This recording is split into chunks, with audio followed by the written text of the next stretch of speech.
ఏడాది కనీసం హనుమాన్ లాంటి బ్లాక్ బస్టర్ అయినా వచ్చింది. కోలీవుడ్కి ఆ అదృష్టం కూడా దక్కలేదు. అక్కడ సాలిడ్ బ్లాక్ బస్టర్ రానేలేదు. ఈ ఏడాది టాలీవుడ్ కోలీవుడ్తో పాటు బాలీవుడ్కి పెద్దగా కాలం కలిసి వచ్చింది లేదు. అయితే తెలుగు హిందీ ఫిలిం ఇండస్ట్రీకి కనీసం 1-2 బ్లాక్ బస్టర్లు అయినా దొరికాయి. కోలీవుడ్కి మాత్రం ఈ ఏడాది అసలు సాలిడ్ హిట్ బోనియే కొట్టలేదు. 2024 కోలీవుడ్కి ఏమాత్రం కలిసొచ్చినట్టు లేదు.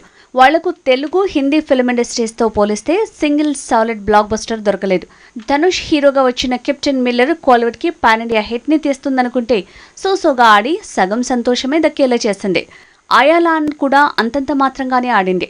మొత్తంగా ఈ ఏడాది సాలిడ్ హిట్ లేక అరవతంబీలు తికమకపడ్డారు. టాలీవుడ్ లో హనుమాన్, బాలీవుడ్ కి సైతాన్ ఇలా 2 ఫిల్మ్ ఇండస్ట్రీస్ కి సాలిడ్ హిట్స్ వచ్చాయి. కానీ ఇలాంటి ఒక్క హిట్ కూడా కోలీవుడ్ కి దక్కలేదు. అరణ్మయి 4 హిట్ అంటున్నారు, కానీ 25 కోట్ల వసూళ్లు కూడా రాబట్టలేకపోయింది. కాబట్టి టాక్ కిక్కిస్తోంది, కలెక్షన్ల లెక్క షాక్ ఇస్తోంది అంటున్నారు. Super star Rajinikanth movie Lal Salaam box office ని షేక్ చేస్తుందన్నారు. కానీ మొదటి రోజు మొదటి ఆటకెక్కేసింది. ఓటీటీ రైట్స్ కి కూడా సాలిడ్ అమౌంట్ రాలేదంటే ఎంత పెద్ద డిజాస్టరో చెప్పనక్కర్లేదు. విజయ్ సేతుపతి, కత్రినా కైఫ్ తో చేసిన మూవీ మెర్రీ క్రిస్మస్ ఈ సినిమా పాన్ ఇండియా లెవెల్లో దుమ్ము దులుపుతుందనుకున్నారు. కానీ టాక్ కిక్కిచ్చింది, వసూళ్ల వరద ఆగిపోయింది. మొత్తంగా తమ్మిలకు ఈ ఏడాది సాలిడ్ హిట్ అంటే ఎలా ఉంటుందో తెలియకుండా అయిపోయింది. వచ్చే నెల రాయిన్ రాబోతున్నాడు. ధనుష్ పాన్ ఇండియా లెవెల్లో బాక్స్ ఆఫీస్ మీద దండెత్తుతున్నాడు.